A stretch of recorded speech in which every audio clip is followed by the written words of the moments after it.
What's going on, y'all? So look, I want to talk to you guys today about the Nike Air More Uptempo Laser Crimson that's going to be releasing later on this month in 2019. All right, what do you guys think about this OG 1996 classic? Let's find out.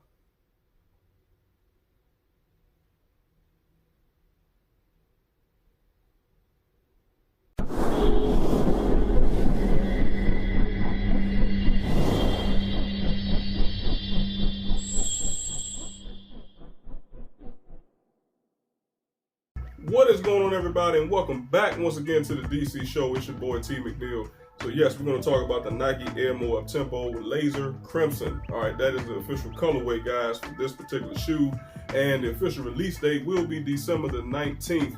So roughly about 2 weeks away from today, just in time for the Christmas holiday season. All right, so if this is one of the shoes that you guys want to add to the sneaker collection and add them to your list for yourself or your loved ones, kids, etc., this is the time to actually go ahead on and get them. All right, as far as the official price point, guys, it will be going for $160 US. So that's a pretty good rate. It's not breaking the bank, anything like that, in my personal opinion. As far as the colorway itself, now they're calling this black, white, laser, crimson. All right, guys, again, guys, that is black, white, laser, and crimson. All right. So, as far as where you can get the shoes from, obviously you can get them on Nike.com, as well as Foot Locker, East Bay, Finish Line, and Dick's Sporting Goods, starting at 10 a.m. Eastern Standard Time. All right, guys, so make sure on December 19th, if you want these particular shoes, that you are there in one of them different shoe stores. If you still want to do the old school type of thing, then that's fine. All right, guys, now if you want to go online, I would suggest Nike.com. I would suggest the Nike Sneakers app as well, and also I would suggest StockX. Okay, guys, so I will leave the link down below in the comment section just in case you guys want to check it out. StockX is really going to be like a backup plan just in case Nike, Foot Locker, East Bay, Finish Line, or Dick's Sporting Goods are sold out of these particular shoes. Now, again, guys, these is from the 1996 classics, and Nike has decided to bring these joints back for the new millennials today and some of the old head sneakerheads like myself. All right, so let's put it on your screen, man, because I want to go over these shoes. They look pretty good, and bam, right there on your screen. Now you can see, guys, the star of the show is obviously the gigantic Nike Air assemblage on the side panel of the shoe. I mean, this damn thing is huge. Okay, you can pretty much see it from any corner of the earth. Anybody that's walking around with these shoes, you're going to spot them dead on. All right, guys, because it's so unique, it's iconic, and the font of this thing is so humongous. Like I said, it's no mistaking what people actually have on their feet when they rock these shoes. Okay, now the A, the I, and the R, it does look like it comes in the leather material. It looks like a shinier leather, and that could just be because of the lighting that was used during the photography of this photo. But either way, it does look pretty cool. I like the red accents that go around the A, the I, and the R. You can't beat that as well. It almost has like a patent leather or kind of like a spray painted accented look to it. So that's pretty cool. I'm not sure how the Nike brand actually pulled that off, but I would love to have seen behind the scenes of how that was actually done. Okay, I do like the white accents that kind of contrast over the red as well, so that looks pretty good. And you got all the individual stitching to stitch the air assemblage to the body of the shoe. All right, speaking of the body of the shoe, you know, 90% of it is suede, so that looks good. You know, now you guys know how suede is. You definitely have to try to keep it as clean and immaculate as possible if you want to keep them looking good. Okay, now you do have a lot of white stitching there as well. You've got some air hole vents there.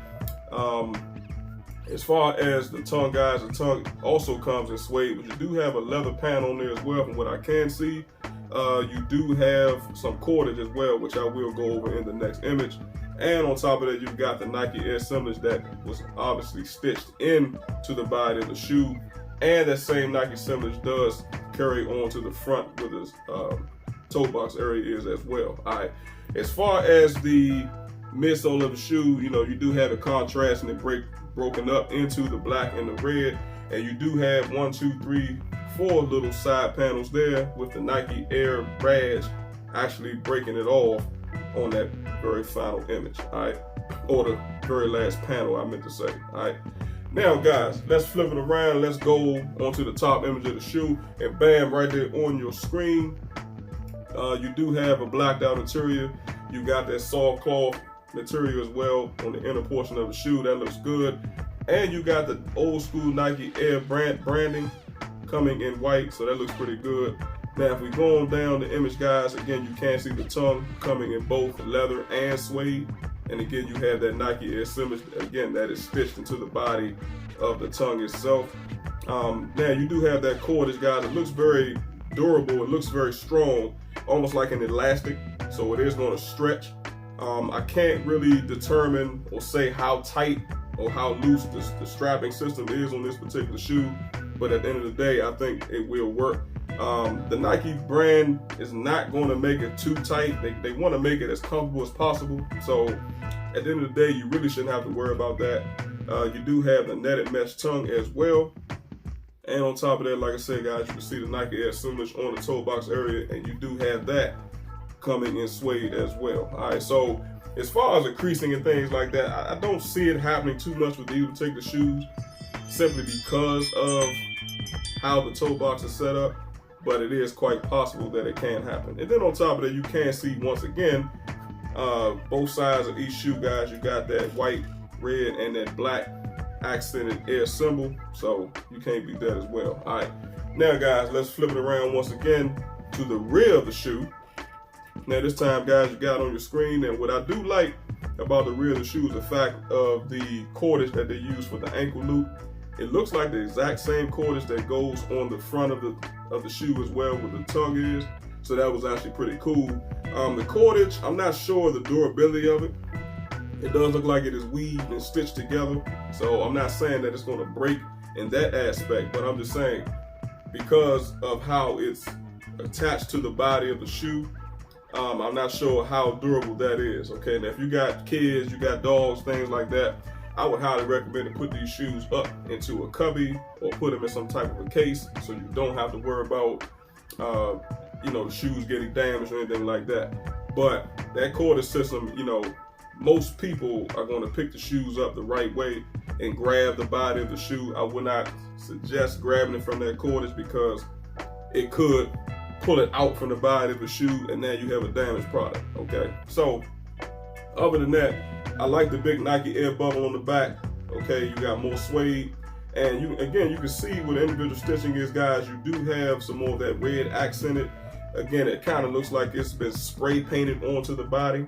So I'm not sure again how the Nike brand pulled it off, but either way, it looks good. Okay, now as far as the heel base of the shoe, guys, you do have the Nike Air bubble on the back as well. Again, coming in the base of the shoe. So I have to be safe to assume, I could be wrong, but it is a possibility that, the Zoom Air cushioning is a big part of this shoe. All right.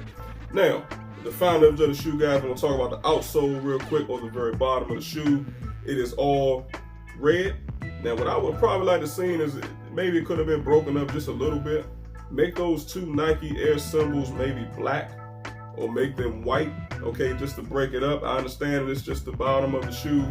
A lot of people are not going to pay attention to the bottom of the shoe, but it just would have been something unique and different that they could have done with these particular 1996 OG shoes. All right, so if you guys have any comments, any questions, leave it down below, and the brother got you. Like I said, let me know if this is going to be a shoe that you guys are going to cop or pass. Is it worth adding to your collection?